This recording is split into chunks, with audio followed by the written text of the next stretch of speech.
Om Namo Bhagavate Vasudevaya.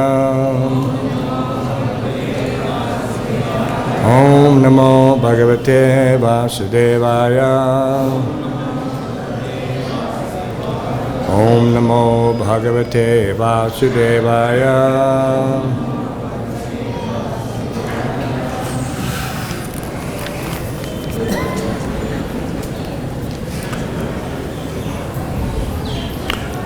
Keyaṁ kuta āyātā daivī utāsurī prāyo māyāstu me bhartur nānyā me vimohinī keyaṁ kula āyātā kuta daivī utāsurī prāyo māyāstu me bhartur nānyā me vimohinī. Please chant. Ka, who, iyam, this, va, or, kuta, from where, āyātā, has come, daivī, whether demigod, va, or, nāry, woman, uta, or, āsurī, demoness, prāyaḥ, in most cases, māyā, illusory energy, astu, she must be, may, my, bhartuḥ, of the Master, Lord Kṛṣṇa, not, anyā, any other, may, my, api, certainly, vimohinī, bewilderer. Translation and purport by His Divine Grace A.C. Bhaktivedanta Swami Prabhupada. Who is this mystic power, and where has she come from? Is she a demigod or a demoness? She must be the illusory energy of my Master, Lord Kṛṣṇa.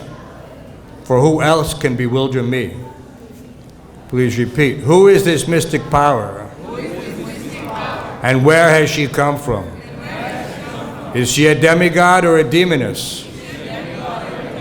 She must be the illusory energy of my Master, Lord Kṛṣṇa. For who else can bewilder me? Purport. Balaram was surprised. This extraordinary show of affection, he thought, was something mystical performed either by the demigods or some wonderful man. Otherwise, how could this wonderful change take place? This māyā might be some Rakshasi māyā, he thought, but how can Rakshasi māyā have any influence upon me? This is not possible. Therefore, it must be the māyā of Kṛṣṇa. He thus concluded that the mystical change must have been caused by Kṛṣṇa, whom Balaram considered his worshipable personality of Godhead. He thought it was arranged by Kṛṣṇa, and even I could not check its mystic power. Thus Balaram understood that all these boys and calves were only expansions of Kṛṣṇa.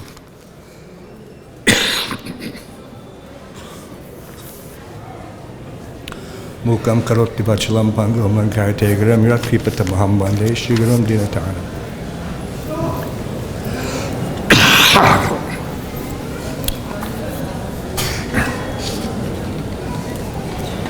So this is the culmination of the pastime of Lord Brahma stealing the boys and calves. Almost.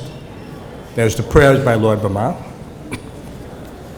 His suitable humility, being confronted with the ultimate reality. But in this particular verse, the interesting takeaway is that, of course, Lord Balaram was never taken away by Lord Brahma. So he remained with Kṛṣṇa the entire time, which of course we know is only a moment in the time of Lord Brahma, but 1 year. So for that whole entire time, even Balaram was bewildered. And apparently, what gave it up was seeing this, what he considered to be unnatural affection. Because usually such affection is reserved for the Supreme Personality of Godhead. So that was a giveaway. That all these cows and cowherds, mothers, fathers, friends, relatives, all were paying the same attention that they would previously pay only to Kṛṣṇa. Of course, they were continuing to pay this affection towards Kṛṣṇa because Kṛṣṇa himself had assumed the forms of the cowherd boys. But Lord Balaram especially, for him to pose these questions and to consider alternatives to Kṛṣṇa's mystic power, like the bewildering power of some demoness or some rakshasi. This is also very interesting, because nothing can bewilder the Supreme Personality of Godhead. So therefore we understand its nature within the realm of Kṛṣṇa's yoga maya, this lila pastimes. And this is also for the enjoyment of Lord Balaram. He was also enjoying this. Just like a person who's sitting in the audience and watching a play, he's not on the stage, but he's enjoying seeing the actors portray whatever reality they happen to be absorbed in. So, and sometimes we have a special appreciation when we feel one with the performance. We actually become so much absorbed that we feel like we're part of the play or part of the movie. So this is how convincing. Of course, there's nothing left to chance. The Supreme Lord's mystic power has no limitations.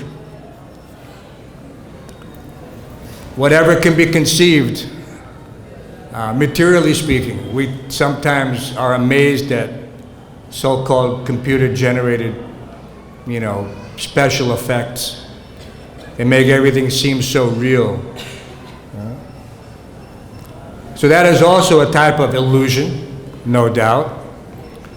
When you can sit inside of a theater and watch for 2 hours something being put on the screen which is totally immaterial, but yet take some enjoyment.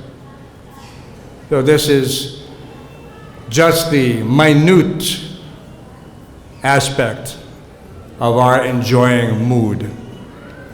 That we're also attempting this anandamaya abhyasa, that because we are eternally pleasure seeking, so therefore in every possible area of human endeavor, everyone is doing whatever they're doing based on some reciprocation. They don't do something without any return, you can say. No selfless. Only in devotional service do we see the example of selfless devotional service and understand the benefits. Otherwise, everyone is looking for something temporary. They don't know temporary. But somehow or other, they're fooled. Just like the Prabhupada used to tell us the story about the chewing the chewed. And of course, until we came to India in the 70s, we had no idea what that meant, chewing the chewed. Until you watch the cow or the ass at the sugar cane stand, chewing the empty stalks left over after they've been run through the machine a dozen times. But why do they do that? They do it because there's a promise of enjoyment. There's nothing there. But the promise of enjoyment is there, just like so many other bewildering things in the material world. We look at something, and because it holds a promise of enjoyment, therefore we pursue it. Whether it's money, fame, men, women, all these things, they hold a promise of enjoyment. But this is a promise that is never kept. As soon as one chases that phantasmagoria, that mirage, it simply moves further away. When we used to drive to the desert in Kṛṣṇa, it is so hot that there's a thermal layer, and it reflects images which are very far away, that bounce up into the ether and then again down. So you're actually looking at a city that exists, but just not there. And it seems to be shimmering, something golden. And people will chase these mirages. Sometimes it's the mirage of the oasis and the promise of water to a desperately thirsty person. So in the material world, we're all desperately thirsty for true enjoyment. But yet we're chasing these mirages, these phantasmagorias. And we're not using our intelligence to see behind the illusion. So anyway, Kṛṣṇa has reserved that. Only the devotees here, only the devotees everywhere who are practicing their utmost, you can say. There is no room for halfway. What's the point? If you do anything halfway in the material world, they have special terms for that. You know, we don't repeat them here. But nobody does anything. You'll be ridiculed. You'll be seen as a fool. So when one comes to spiritual life, he should not be complacent. He should endeavor to that extent that he is capable, whatever that is.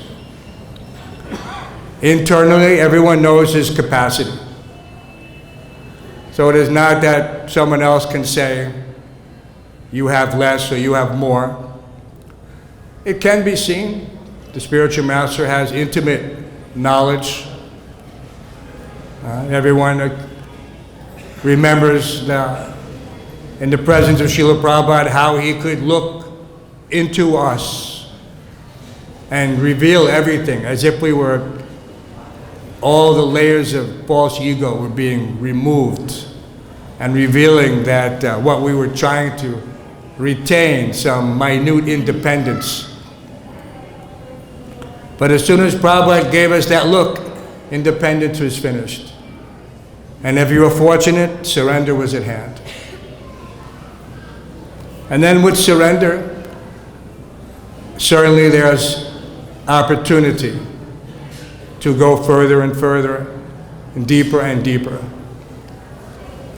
But as we were always cautioned, first deserve, then desire. This caution was given by Srila Prabhupada at a very crucial time in the movement. The movement was expanding like anything. 1975.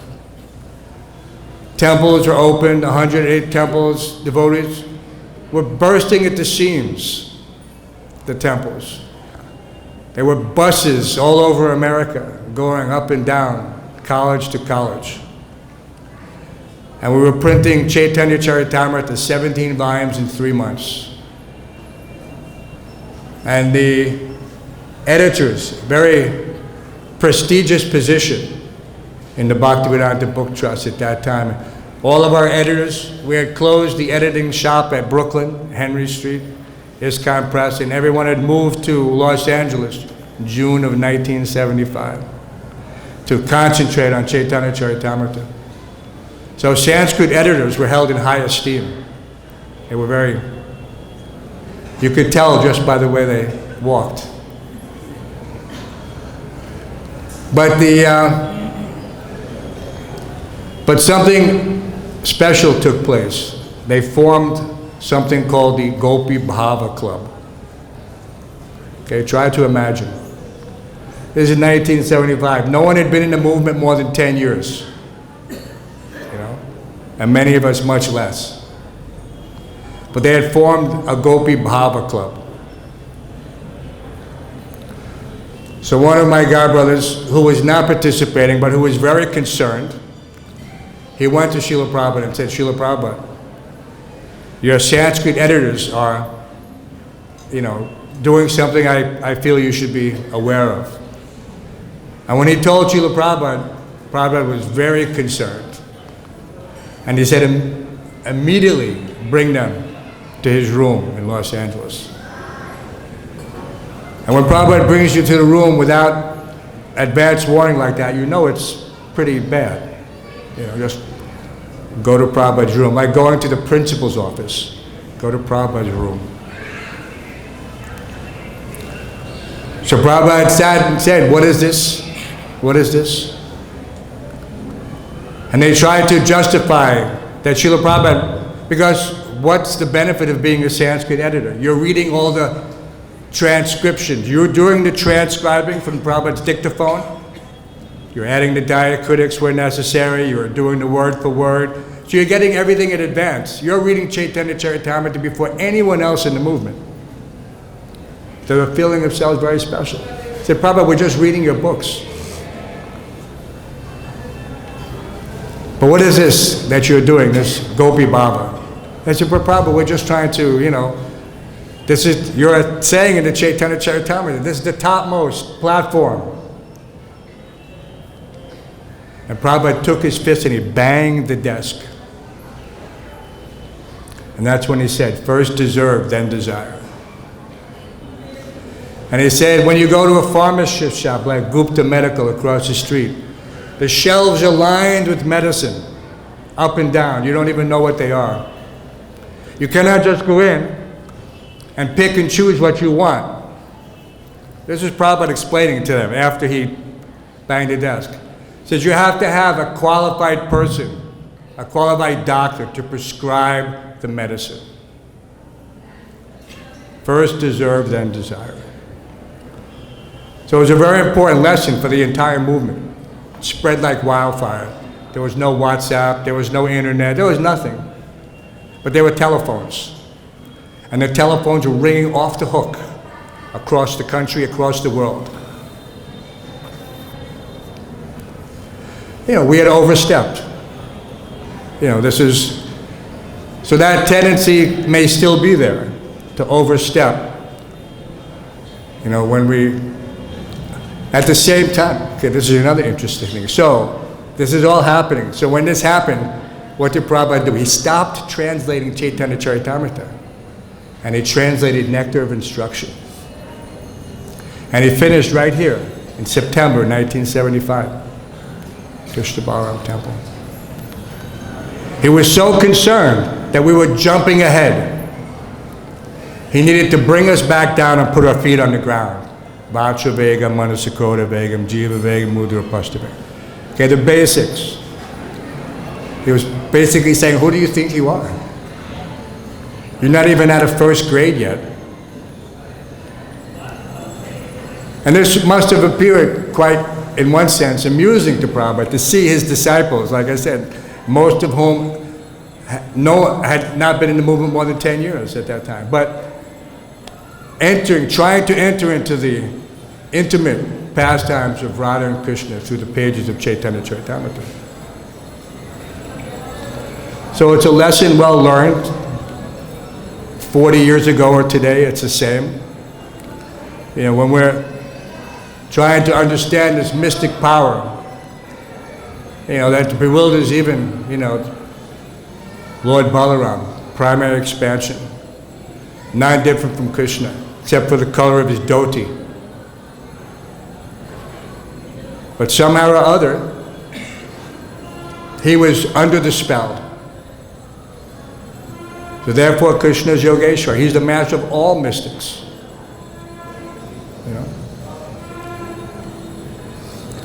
So we're very, I believe Prabhupada translated up to the 14th chapter in 10th canto. 13th is the end, this is the last. Well, that's, I mean, up to the 14th. So we're very fortunate to have had that. And in his foresight, to have concentrated early on, after his third heart attack, to give us Kṛṣṇa book and teachings of Lord Chaitanya, just in case we could have access to the Bhaktivedanta purport so expertly integrated into the prose and poetry of Kṛṣṇa book. Such a wonderful gift. And that year, actually, 1975, we did a Christmas marathon in New York City. We distributed 10,000 Kṛṣṇa books in the course of a few days. 10,000 Kṛṣṇa books. It was probably the largest single distribution up till that point, for sure. I don't know how long it lasted after that. And we were doing everything in our power to distribute these Kṛṣṇa books. You know, practically for any donation. But one has to be a little cautious. Something given cheap is not valued, Prabhupada told us. But that the potency of Kṛṣṇa book, this is the real mystic power that has come down from the spiritual world, Goloka Prema, just right into the hands of the common person. I think everyone here can remember the first time they ever got a Kṛṣṇa book and started to read it. You know, and it was just, it's like seeing behind the scenes of the material world. You're understanding that this is the reality. And now I am experiencing the illusion. Let me try to appreciate something different from the hackneyed academic pursuit of material knowledge. And it converted a whole generation. George Harrison was, who knows how much benefit he gets for printing the Kṛṣṇa book. But this is we can present it like that if one wants to know the nature of transcendence, then he simply has to read Kṛṣṇa book. And he will be convinced. There's, and even, I'm not sure what the practice is here, but at night, in every temple, in Prabhupada's presence, every night we would read Kṛṣṇa book and take hot milk. He considered it to be such an important function. He didn't tell us to read Chaitanya Charitamrita or Bhagavad-Gita, no. Kṛṣṇa book. Every night, hot milk. And if you're lucky, popcorn. In Henry Street, we had popcorn. So these sweet days, they can bring about, you know, when you remember how everyone was so fully engaged. There was no such thing as being in a temple anywhere where somebody was not doing service. It was just not, it didn't happen. Of course, it's just two brownstones, small buildings, it's not a big campus. But if someone was not doing anything, it was immediately understood that he was in Māyā. You know, it's just, it was unheard of. Even there's that lecture in Mayapur in '76, it is not all right, the title of the lecture. I have to commend the devotees who would title the lectures. They would extract something from the Prabhupada's lecture and they would give it a title. The title of this lecture was, "It's Not All Right." And what was not all right was that someone is coming to the temple, simply eating and sleeping. Prabhupada coined the term, hotel for lazy and crazy fellows. Said, And he cautioned the GBC, he said, all the GBC should take care. Otherwise the society would be destroyed. Such persons are coming, not willing to be engaged. So we have to remember our prime directive, is that how do we become servants of Kṛṣṇa? We serve. It's not rocket science. I learned something from our Russian congregation. We were putting something together, doing renovation. There's lots of renovation in our New York temple due to years of neglect. And the tendency is to do things as good as possible, because in America they have a saying, if something's worth doing, it's worth doing right. But in Russia they have a different saying. If you're spending too much time working on something, fixing it, they'll tap you and they say, Peru, it's not a rocket ship. In other words, it's not going into space, doesn't have to be airtight, doesn't have to bring you up and bring you back, but all encapsulated. It's not a spaceship. So don't over-endeavor. That was another lesson. Just do what according to the necessity, but without any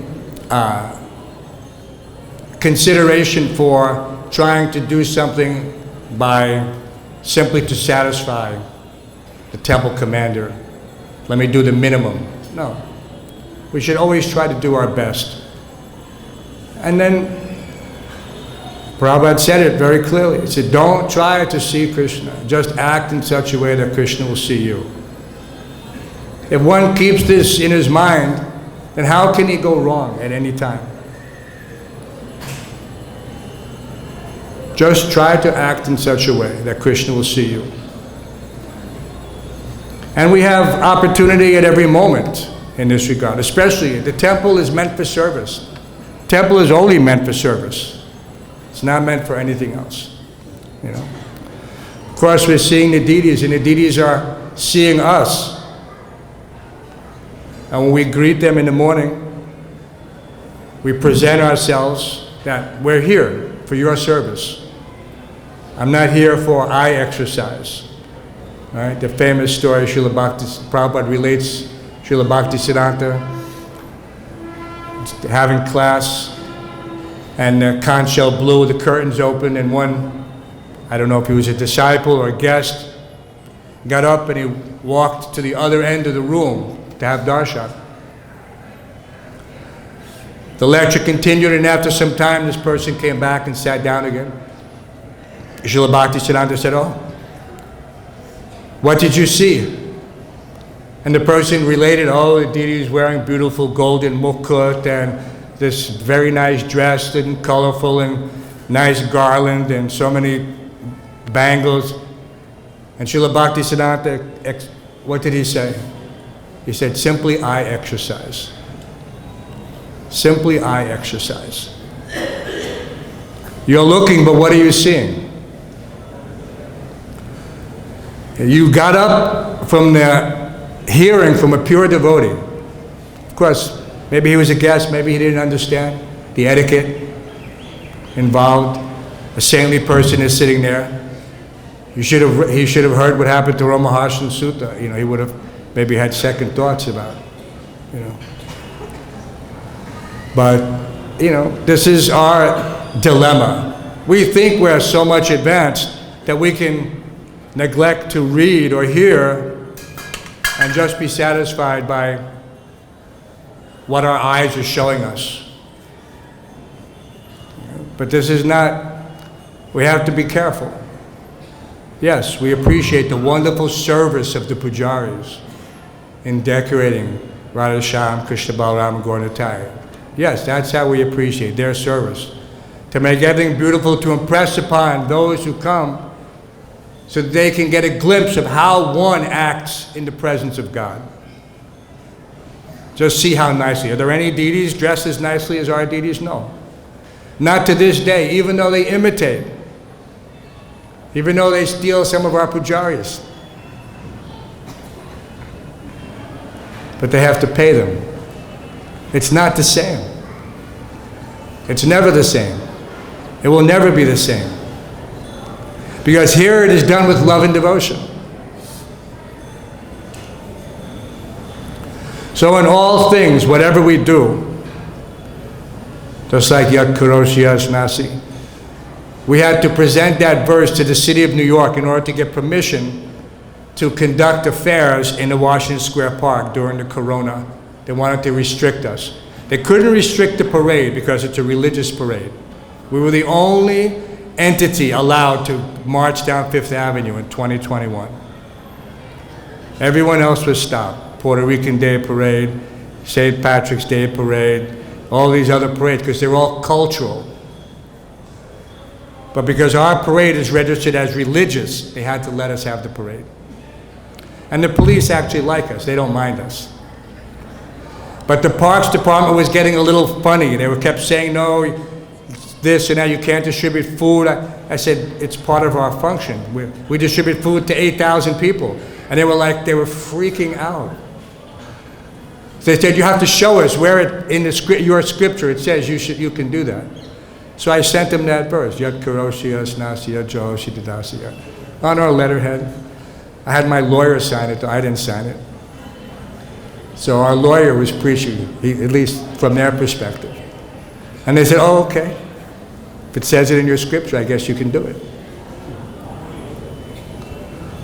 So there's always a way to penetrate the obstacles given by the material energy for our Krishna conscious actions, right? When Toshar Krishna first made the application in 1976, and they asked him what kind of floats. A float is what you bring on a parade. It's usually not very big. Sometimes it's just a flatbed truck decorated. And he told them 3 hand-pulled carts. 3 hand-pulled carts. He didn't elaborate. He didn't say they were 50 feet tall, that they were 10 tons each, that the wheels were 10 feet high. No, he just said 3 hand-pulled carts. And they gave us the permit. And when they saw the carts, they were very surprised, of course. Right? Because they had been tricked in a gentle way. They never held it against us. They always liked us. The next year after Jayananda Prabhu passed away, I would always go to the permit office with him and we would pull the permit. The next year when I went, and Jayananda had a way with interacting with people just in general. People that you would not normally pay much attention to, like the clerk behind the desk who's issuing the permit. It's a routine matter. They just do it because it's their job. He would make that person feel like they were giving all the sanction that was just due to them. We would always bring the prasadam. And so the lady, the first thing she asked me when I went to apply for the permit is, where's Johnny? Because that's how his name was Johnny Ananda. That's how he introduced himself to everybody, Johnny Ananda. I said, where's Johnny? So I had to tell her that he passed away. And this lady left the desk to cry.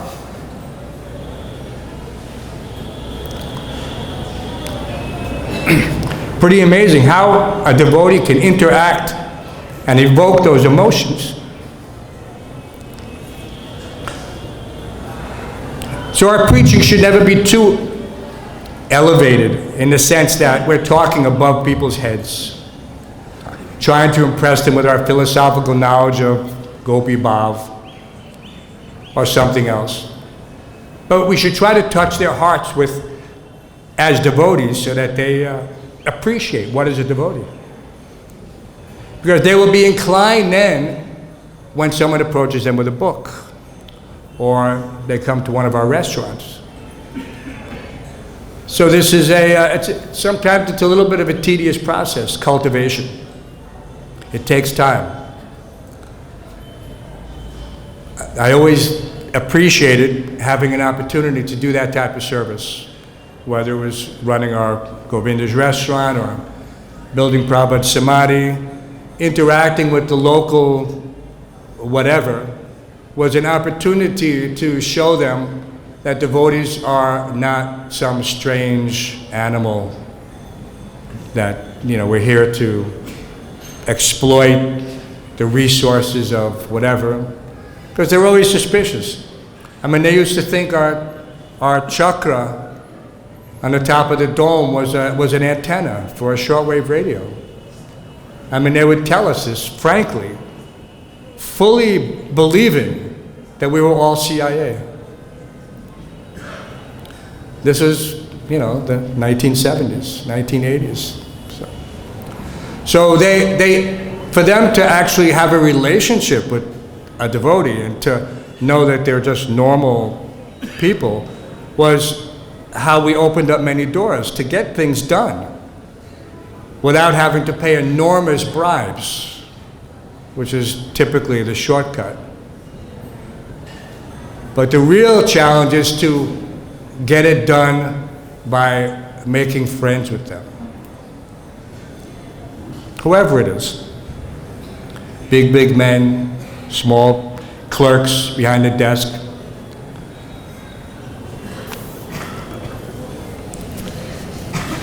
And we got a little bit off Balaram being bewildered. But we'll read the shloka again just to bring it back on track here. Who is this mystic power and where has she come from? That would be considered politically incorrect nowadays. Who is this mystic power and where has she come from? Is she a demigod or a demoness? She must be the illusory energy of my master, Lord Kṛṣṇa. For who else can bewilder me? Class goes to 9. So we have 10 minutes for questions. Yes, Maharaj, but loud because it's one of the 4 letters, we got, from Yamaraj. Everyone knows the 4 letters. Hearing, sight.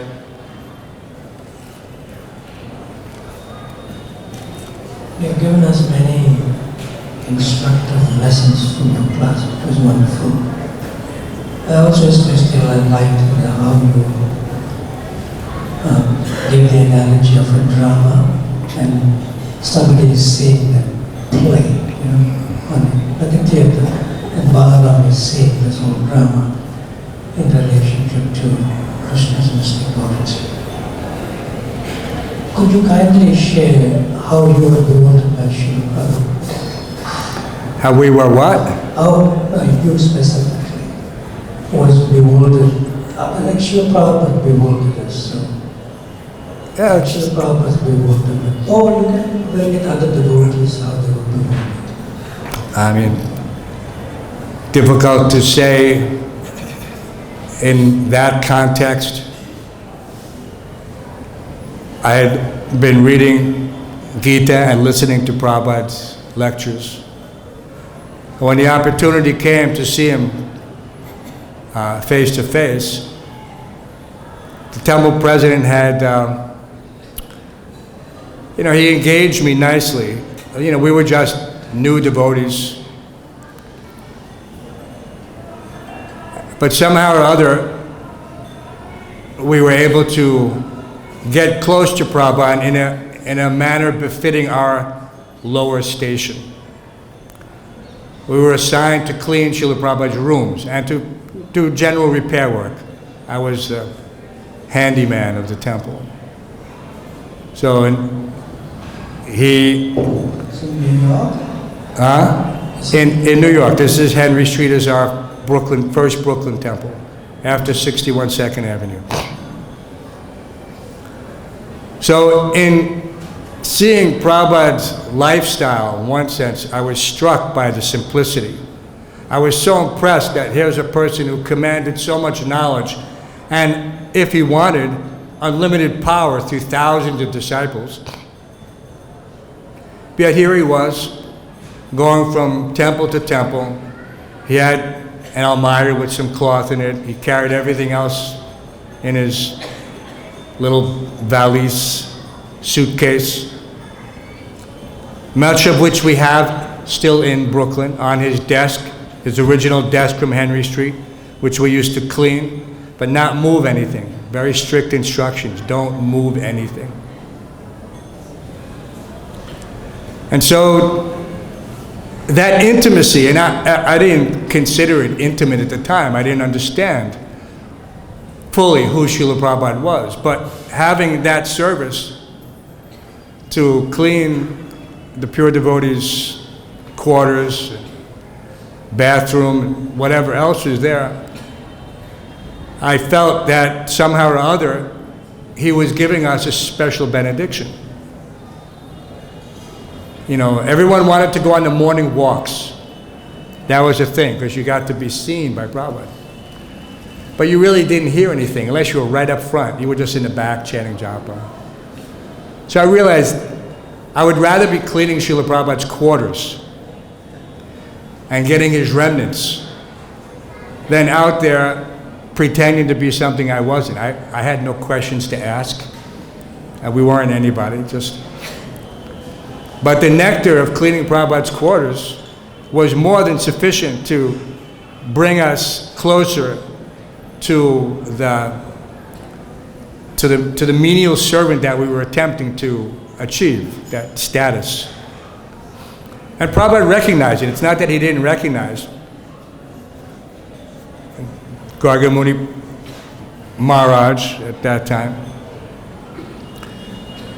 he, because, you know, the mind, you know, we're reading that verse, Vega Manachakro, a sober person. So we were not, I mean, we were barely sober persons. So to clean the bathrooms was not, you know, it was a little, you know, different from what we were normally used to doing. Wasn't our particular thing. So we were cleaning the bathrooms, and I was probably chanting the Maha Mantra a little louder than I should have to try to, you know, overcome the mind's, you know, interjections. Because what does the mind say? Why are you cleaning this bathroom? What are you doing here?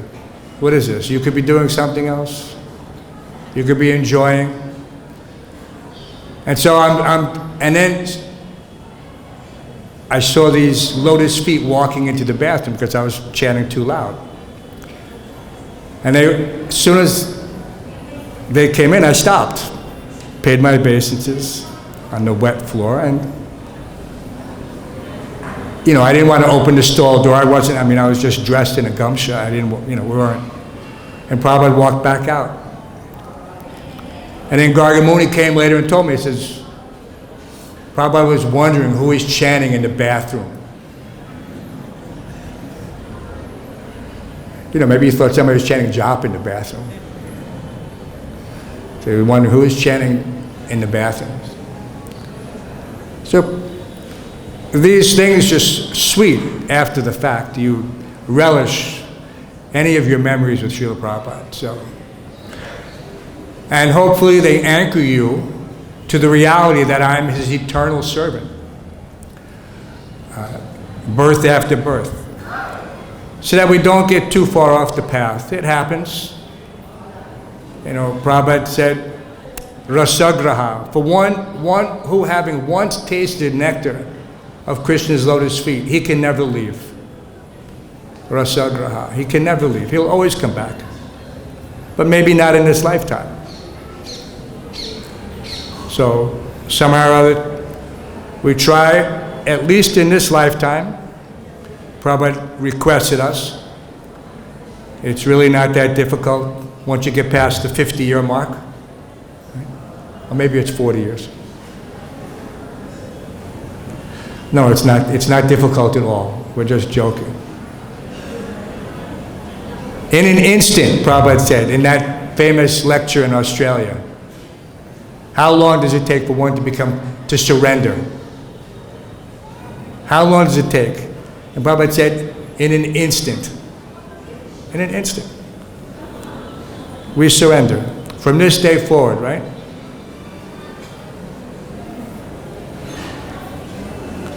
Any other questions, Maharaj? Well, I just wanted to say that how you nicely emphasize that Srila Prabhupada's simplicity is bewildering. That's one. And I really liked your answer, which was also very simple. But I think we have a question. or comment. Hare Krishna. Just wanted to thank you for a very wonderful lecture. It became clear why Srila Prabhupada went to New York to start a society. You represent everything the people of New York City are like: friendly, down to earth, and hardworking. The other day a devotee asked me, Prabhupada's disciples, they seem so happy, so ecstatic. You know, how do you have this ecstasy after so many years? And again, you exhibited it very much. We're happy serving Srila Prabhupada. That's all we want to do. And that is our happiness. It is our ecstasy.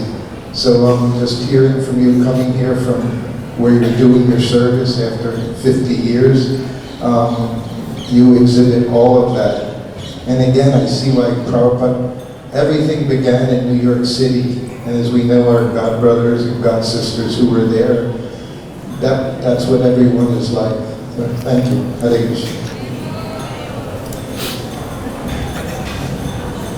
Any other quick questions? We have, looks like 2 minutes. There's one.